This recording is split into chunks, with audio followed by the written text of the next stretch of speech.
For normal forward driving, use the drive position.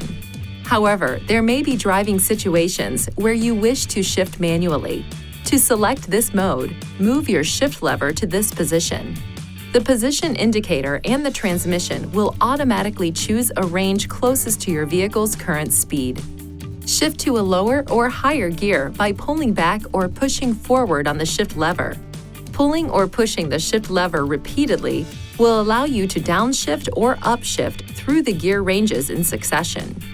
Use 9th through 6th gear for all normal forward driving at highway speeds. Use 5th gear when driving up long slopes or for engine braking when driving down long slopes. 4th through 2nd gears can also be used for hill climbing or engine braking on downhill grades. 1st gear can be used for climbing steep hills slowly, driving slowly, or for maximum engine braking on steep downhill grades. Do not drive at higher speeds for extended periods of time in lower than 4th gear. This reduces fuel economy.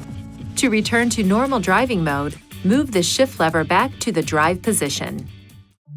Please see your owner's manual for important safety information, system limitations, and additional operating and feature information.